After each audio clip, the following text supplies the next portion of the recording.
ಈಗ ಕರ್ನಾಟಕ ರಾಜ್ಯದಲ್ಲಿ ಕಾಂಗ್ರೆಸ್ಸಿಗರು, ದೇಶದಲ್ಲಿಯೂ ಕೂಡ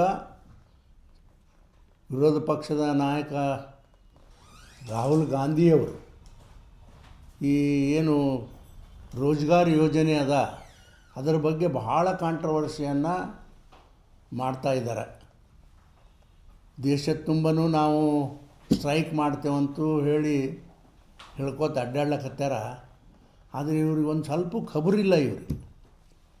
ಆದ್ರೆ ನೋಡಿರಿ, 1989 ಜವಾಹರ್ಲಾಲ್ ನೆಹರು ರೋಜ್ಗಾರ್ ಯೋಜನೆ ಅಂತ ತಂದ್ರಿ, ಅದಕ್ಕೆ ಅಮೆಂಡ್ಮೆಂಟ್ ತಂದ್ರಿ, ಪ್ರಾರಂಭ ಮಾಡಿದ್ರಿ ಅಲ್ಲಿಂದ. ಆಮೇಲೆ 1999 ಯೋಜನೆಯಲ್ಲಿ 1999ರಲ್ಲಿ ಸಂಪೂರ್ಣ ರೋಜ್ಗಾರ್ ಯೋಜನೆ ಅಂಥೇಳಿ ಅವಾಗ ತೊಗೊಂಬಂದ್ರಿ. ಆಮೇಲೆ 2006ರಾಗ ಮನ್ರೇಗಾ ಬಂತಪ್ಪ.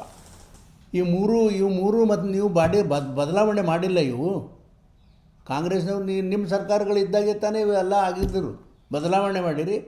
ಇವತ್ತು ನಮ್ಮ ಸರ್ಕಾರ ಬಂದ ಮೇಲೆ ಮೋದಿಯವರು ಇವತ್ತು ಈ ರಾಜ್ಯದಲ್ಲಿ ಇದು ಎದಕ್ಕೆ ಮಾಡಿದ್ರಪ್ಪ ರೋಜಿಯವರು ಅಮೆಂಡ್ಮೆಂಟ್ ಅಂದ್ರೆ, ಪಾರದರ್ಶಕವಾಗಿ ಇಲ್ಲಿ ಇಲ್ಲ, ವಿಪರೀತ ಲಂಚ ಕರಪ್ಷನ್ ಭಯಂಕರ ಆಗ್ಯದ ಅನ್ನೋದು ಭಾಳ.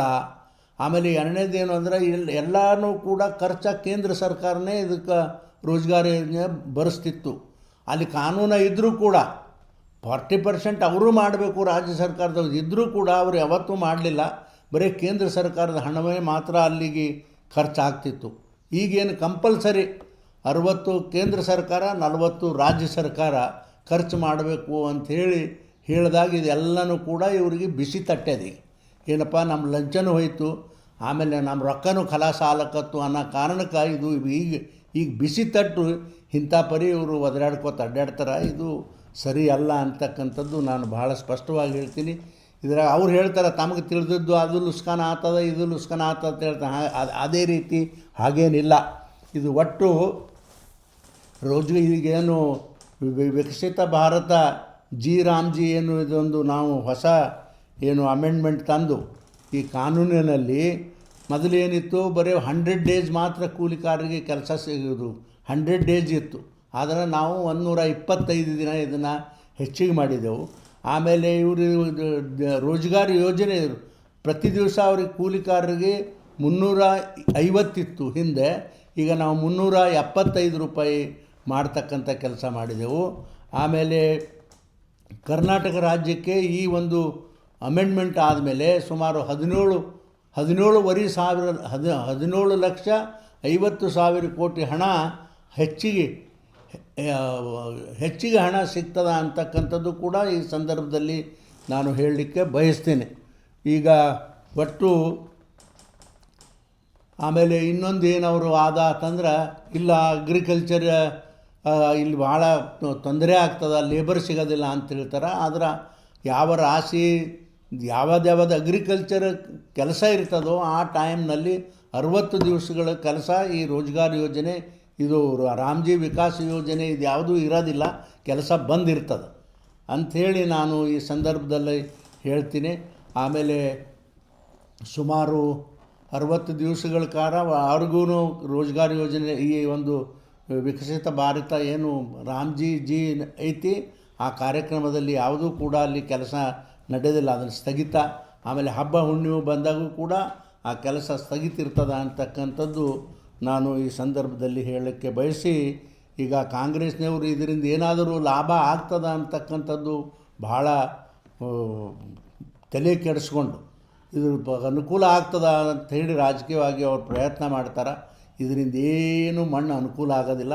ಹಿಂದೆನೂ ಕೂಡ ಇನ್ನು ಸುಮಾರು ಸಲ ಈ ದೇಶದಲ್ಲಿ ಚಳವಳಿಯನ್ನು ಮಾಡ್ಯಾರ. ಎದರದಪ್ಪ ತಂದ್ರೆ ಈ ಹೋಟ್ ಚೋರಿ ಏನಾಯಿತು, ಜನನೇ ಹೊಳ್ಳಿ ಉಗುಳಕ್ಕೆ ಶುರು ಮಾಡ್ಯಾರ ಅವರು. ಎಷ್ಟೋ ಜನ, ಸಾವಿರಾರು ಗಟ್ಟಲೆ ಜನ ಇದು ಮಾಡಿದ್ದು ತಪ್ಪು ಅನ್ನತಕ್ಕಂಥದ್ದು ಭಾಳ ಸ್ಪಷ್ಟವಾಗಿ ಹೇಳ್ಯಾರ. ಆದ್ರೆ ಈಗೂ ಕೂಡ ಇವರು ಏನೇ ದೇಶದಲ್ಲಿ ಚಳವಳಿ ಮಾಡಿದ್ರೆ ಇವು ಚಳವಳಿಗೆ ಯಾರೂ ಕೂಡ ಇದಕ್ಕೆ ಸ್ಪಂದನ ಮಾಡೋದಿಲ್ಲ. ಎಷ್ಟು ನೀವು ಮೋದಿಯವ್ರಿಗೆ ನೋಡಿ, ಪ್ರತಿಯೊಂದಕ್ಕೂ ಎಲ್ಲ ಮೋದಿಯವರು ಅಂಥೇಳಿ ಹೆಸರು ತೊಗೊಂಬರ್ತಾರೆ. ಆದರೆ ಮೋದಿಯವ್ರ ಪಾಪ ನೋಡ್ರಿ, ಏನೇನೂ ಮಾಡಿಲ್ಲ ಅಂತ ಜನರಿಗೆ ಒಳ್ಳೇದು ಮಾಡ್ತಾರೆ. ನೀವೇನಪ್ಪ ಒಳ್ಳೇದು ಮಾಡಿದ್ರಿ? ಬರೀ ಲಂಚ ಹೊಡೆದು ಬಿಟ್ಟರೆ ಏನೂ ಮಾಡಿಲ್ಲ. ಆದರೆ ಖಂಡಿತವಾಗಿ ಇದಕ್ಕೆ ನೀವು ಎಷ್ಟೇ ದೇಶದಲ್ಲಿ ನೀವು ಚಳವಳಿ ಮಾಡಿದ್ರೆ ಅದಕ್ಕೆ ಸ್ಪಂದನೆ ಜನ ಕೊಡೋದಿಲ್ಲ ಅಂತಕ್ಕಂಥದ್ದು ಭಾಳ ಸ್ಪಷ್ಟವಾಗಿ ಹೇಳಿ, ಈಗ ಎಷ್ಟು ಕಾಂಗ್ರೆಸ್ನವರು ನೀವು ಮೋದಿಯವ್ರನ್ನ ತೆಗಳ್ತೀರೋ ಅಷ್ಟು ಜನಪ್ರಿಯತೆ ಮೋದಿಯವ್ರದ್ದು ಹೆಚ್ಚಾಗ್ತದೆ ಅಂತಕ್ಕಂಥ ಮಾತು ನಾನು ಭಾಳ ಸ್ಪಷ್ಟವಾಗಿ ಈ ಸಂದರ್ಭದಲ್ಲಿ ನಾನು ಹೇಳ್ತಿರೋ. ಪಂಚಾಯತಿ ಮಟ್ಟದಲ್ಲಿ ಕುಡಿಯೋ ನೀರಿಂದದು ಈಗ ಹೇಳ ಇದನ್ನೇ. ಈಗ ರಾಜ್ಯದಲ್ಲಿ ಪರಿಸ್ಥಿತಿ ಏನಾಗದ ಅಂದ್ರೆ 3,000 ನರ್ಸ್ಗಳಿಗೆ ಪಗಾರ ಇಲ್ಲ 2-3 ತಿಂಗಳಗಟ್ಟಲೆ. ಆಮೇಲೆ ಹಳ್ಳಿಗಳಲ್ಲಿ ಏನು ಈ ಸಾಮೂಹಿಕ ಕುಡಿಯುವ ನೀರಿನ ಯೋಜನೆಗಳಿದ್ದು ಅದಕ್ಕೆ ಒಬ್ಬೊಬ್ಬರು ಏಜೆನ್ಸಿ ಫಿಕ್ಸ್ ಮಾಡಿದರು. ಆ ಏಜೆನ್ಸಿಗಳಿಗೆ ವರ್ಷಗಟ್ಟಲೆ ₹1 ಕೂಡ ಮೇಂಟೆನೆನ್ಸ್ ಪಗಾರ ಕೊಟ್ಟಿಲ್ಲ. ಹೀಗಾಗಿ ಅವರು ಕೂಡ ಸುಮಾರು ಉದಾಹರಣೆಗೆ ಹೇಳೋದಾದರೆ ಇಂಡಿಯಲ್ಲಿ ಸುಮಾರು 14 ಪಂಚಾಯಿತಿಗಳಿಗೆ ಹಳ್ಳಿಗಳಿಗೆ ನೀರೇ ಇಲ್ಲ. ಯಾಕಂದರೆ ಇವರು ರೊಕ್ಕನೇ ಕೊಟ್ಟಿಲ್ಲ ಅವರಿಗೆ. ಅವರು ಎಲ್ಲಿಂದ ಕೊಡಬೇಕು? ಪಗಾರ ಕೊಡಬೇಕಲ್ಲ ಅವ್ರಿಗೆ. ಇದಕ್ಕೆ ಇವೆಲ್ಲನೂ ಇಂಥವೆಲ್ಲ ಮಾಡ್ಕೊಂಡು ಹೋದರೆ ಯಾರು ಜನ ಸಹಿಸ್ಕೋತಾರೆ ಅಂತಕ್ಕಂಥದ್ದು ನಾನು ಭಾಳ ಸ್ಪಷ್ಟವಾಗಿ ಹೇಳ್ತೀನಿ. ಇದು ಬರೀ ನಮ್ಮ ಜಿಲ್ಲೆ ಅಷ್ಟೇ ಅಲ್ಲ, ಇಡೀ ರಾಜ್ಯದಾಗ ಯಾರಿಗೂ ಕೂಡ ಈ ಏನು ವಾಟರ್ ಸಪ್ಲೈನವ್ರಿಗೆ ಏನು ಕಾಂಟ್ರಾಕ್ಟ್ ತೊಗೊಂಡರೋ ಅವ್ರಿಗೆ ₹1 ಕೂಡ ಇವತ್ತಿಗೂ ಪಗಾರ ಆಗಿಲ್ಲ. ಅವು ಎಲ್ಲವೂ ಕೂಡ ಸ್ಥಗಿತಾಗವೆ. ಇಲ್ಲಿಂದ ನಮ್ಮಲ್ಲಿ ಜಿಲ್ಲಾ ಪಂಚಾಯತಿ ಸೆಕ್ರೆಟರಿಗಳು ಬರೆದು ಕೊಟ್ಟಾರ, ಎಲ್ಲ ಕಾಂಟ್ರಾಕ್ಟರ್ಗಳು ನಮಗಿಲ್ಲ, ನೀವು ಪಗಾರ ಕೊಡದೇ ಇದ್ರೆ ನಮಗೆ ಇದನ್ನು ನಡೆಸ್ಕೊಂಡು ಹೋಗೋದು ತುಂಬ ಕಷ್ಟ ಆಗ್ತದೆ ಅಂಥೇಳಿ ಅವರು ಬರೆದು ಕೊಟ್ಟಾರೀಗ. ಅದಕ್ಕೆ ಇದನ್ನೆಲ್ಲ ನೋಡಿದ್ರೆ ಎಲ್ಲ ನಾಚಿಕೆ ಬರ್ತಕ್ಕಂಥದ್ದು ಕೆಲಸ ಈ ಸರ್ಕಾರದಲ್ಲಿ ಆಗ್ಲಕತ್ತದ. ಇಡೀ ದೇಶದಲ್ಲಿ ನೀವು ಏನೇ ಮೋದಿಯವ್ರ ವಿರುದ್ಧ ನೀವು ಪ್ರಯಾಸ ಮಾಡಿರಿ, ಅದು ವ್ಯರ್ಥ ನಿಮ್ಮದು. ಆದರೆ ಎಷ್ಟು ನೀವು ಅವರಿಗೆ ನೀವು ತೆಗಳ್ತೀರಿ ಅಷ್ಟು ಜನರ ಪ್ರೀತಿ ಹೆಚ್ಚಾಗ್ತದೆ ಅವ್ರ ಮೇಲೆ ಅಂಥೇಳಿ ನಾನು ಹೇಳ್ತೀನಿ.